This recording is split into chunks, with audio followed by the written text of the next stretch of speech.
Alright, we are going to continue with covalent bonding, but we're going to be specifically looking at when we have electronegativity differences and how that relates to the polarity of what's going on in our molecule.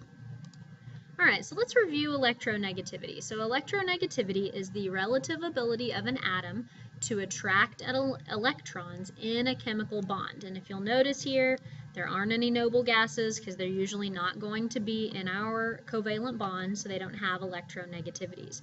And from our periodic trends unit, we remember that electronegativity increases as we go across, it decreases as we go down. So fluorine is the most electronegative atom. Fluorine, oxygen, and nitrogen are going to be the most. Chlorine is one of the most. So those are going to have very high electronegativities. So when we're looking at individual covalent bonds, we want to talk about their bond character, which basically means that sometimes the electrons are shared equally in a covalent bond and sometimes they're not.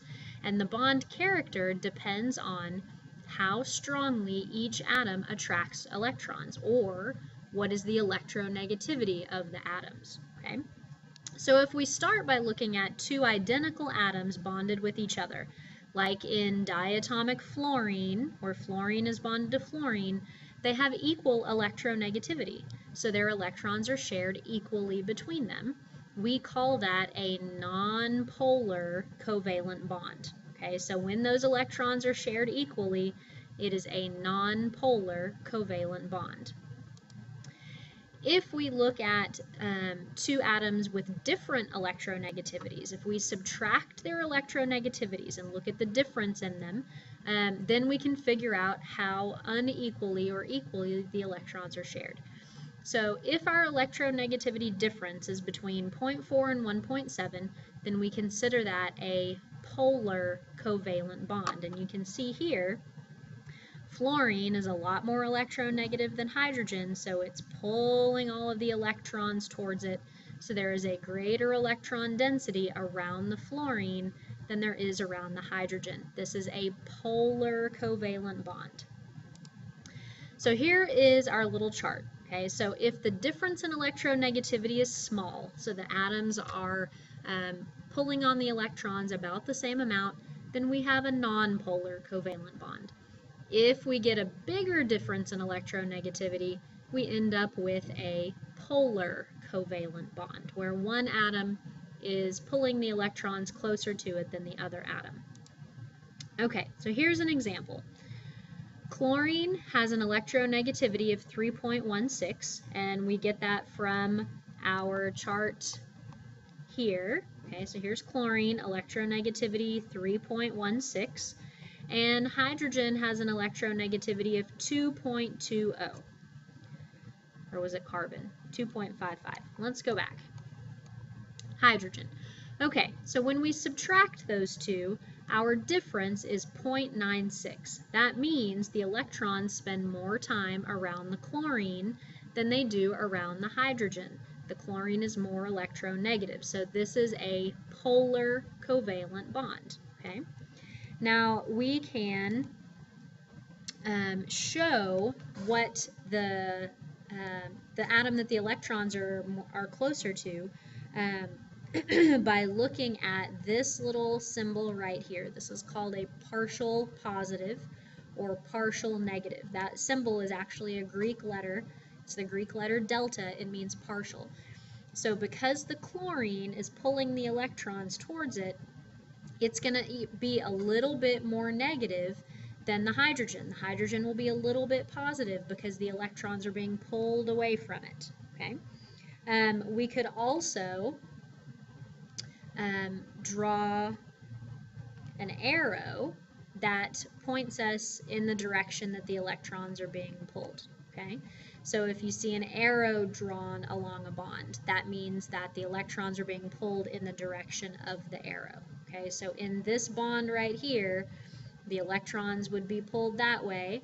We put a little plus at the end to show that the hydrogen has a partial positive, the chlorine has a partial negative. The electrons are pulled toward the chlorine, creating what's called a dipole.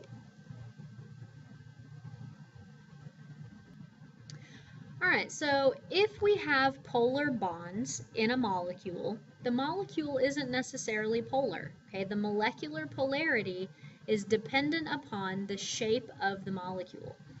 Covalently bonded molecules are either polar or nonpolar depending upon their shape. And that's why we learned molecular geometry, because if molecules are linear or trigonal planar or bent, that's going to help us figure out if the molecule as a whole is polar. Okay? So we're going to use water and carbon tetrachloride as our two examples.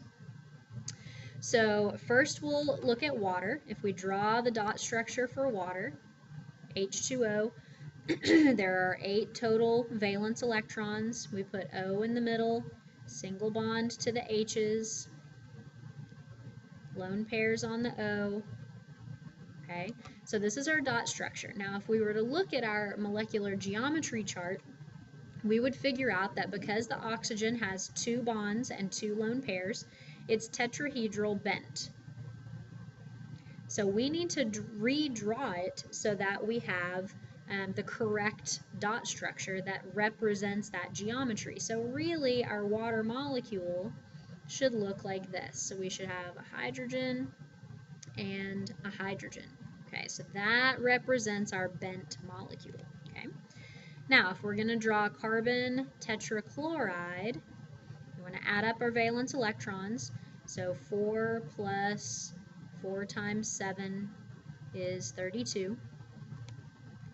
Carbon's in the middle. And we single bond the 4 chlorines. Put our lone pairs on all of the chlorines.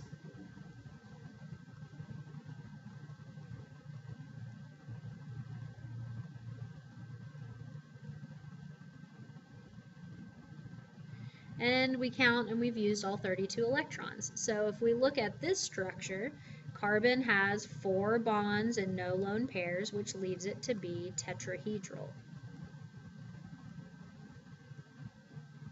Okay, so now we want to think about polarity. Okay, when we come back over here to our oxygen and hydrogen, and we look at our chart of electronegativities, oxygen is more electronegative than hydrogen. So the electrons are going to be pulled in each bond toward the oxygen.